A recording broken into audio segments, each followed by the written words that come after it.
نبی کریم علیہ السلام نے فرمایا، بخاری مسلم ہے، فرمایا 7 ہلاک کرنے والی چیزوں سے بچنا، اگر ان میں تم چلے گئے تو ہلاک ہو جاؤ گے۔ 7 چیزیں ہیں جو تمہیں ہلاک کر دیں۔ یا رسول اللہ صلی اللہ علیہ وسلم وہ کون کون سی؟ تو حضور نے فرمایا اللہ کے ساتھ شریک نہ کرنا، ہلاک ہو جاؤ گے۔ دوسرا نبی پاک صلی اللہ علیہ وسلم نے فرمایا جادو نہ کرنا، ہلاک ہو جاؤ گے، ہلاک۔ اور یار جسے حضور فرما رہے ہیں ہلاک ہو جائے گا، وہ بچے گا؟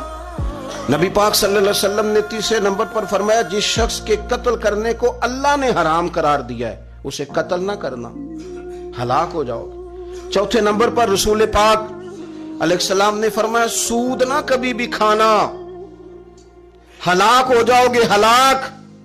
بڑی بڑی دلیلیں دی بینک والوں نے، بڑا سمجھایا تو عادی صاحب مان گئے، محترم مان گئے، کہنے لگے نہیں جی نہیں وہ کاروبار میں لگاتے ہیں۔ بڑے بھولے والے ہیں ہم، پتہ سارا ہے۔ اور دیکھو سب کاموں کے باوجود مستقل بینکوں میں پیسے اس اکاؤنٹ میں رکھے ہوئے ہیں جہاں سے مستقل سود آتا ہے۔ حضور نے فرمایا نہ کرنا یہ کام۔ تو کہتا ہے میں سود پہ پیسے لے کے کاروبار چمکاؤں گا، تیرے نبی پاک نے تو فرمایا تو ہلاک ہو جائے گا۔ تو کہتا ہے میں میل لگاؤں گا، حضور نے تو فرمایا ہلاکت ہے۔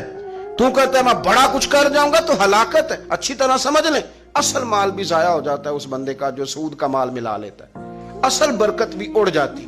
اور میرے نبی پاک صلی اللہ علیہ وسلم نے 5ویں نمبر پہ فرمایا یتیم کا مال نہ کھانا، ہلاک ہو جاؤ گے۔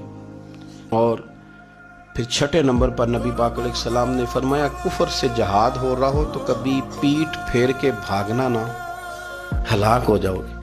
اور 7ویں نمبر پر اللہ کے رسول نے فرمایا بے قصور اور بے گناہ عورت پر تہمت نہ لگانا، بلا وجہ بہو کے کھاتے نہ کچھ ڈال دینا۔ یہ 7 وہ چیزیں ہیں جو ہلاک کر دیں گی۔